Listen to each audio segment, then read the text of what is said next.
આ એક કેમેરાએ હવે આઈપીએલ જોવાના એક્સપિરિયન્સને કમ્પ્લીટલી ચેન્જ કરી નાખ્યો છે. આ કોઈ નોર્મલ બ્રોડકાસ્ટિંગ કેમેરો નથી. આ છે એક સ્પાઈડર કેમ જેનું વજન છે 350 કિલો.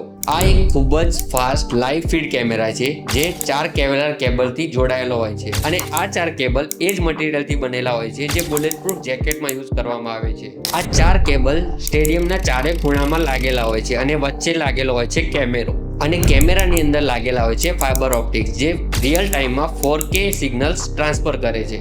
આ કેમેરાને હંમેશા બેલેન્સમાં રાખવા માટે જાયરોટેકનો ઉપયોગ કરવામાં આવે છે જેથી કેમેરા કદી ઇમ્બેલેન્સ ના થઈ જાય. આ જ કેમેરો એક જ ઓવરની અંદર પૂરા ગ્રાઉન્ડને મલ્ટિપલ ટાઈમ કવર કરે છે અને 4K રેઝોલ્યુશનમાં ટ્રાન્સમિટ કરે છે. પણ આટલો હાઈટેક કેમેરો લગાવવાનો ખર્ચો કેટલો થાય છે? પર મેચ 15 થી 20 લાખ રૂપિયા અને દરેક સ્ટેડિયમ માટે અલગ અલગ ખર્ચો. સ્પાઈડર કેમ હોલિવૂડના મૂવીઝ અને કોન્સર્ટમાં ઉપયોગ કરવા માટે બનાવવામાં આવ્યો હતો. બિયોન્સે અને મેટાલિકાના કોન્સર્ટમાં પણ સ્પાઈડર કેમનો યુઝ થયો છે. ક્રિકેટમાં આવતા સ્પાઈડર કેમને થોડી વાર લાગી ગઈ, પરંતુ અત્યારે તમે હોટસ્ટારમાં જોશો તો એક્સપિરિયન્સ એકદમ અલગ જ લાગશે.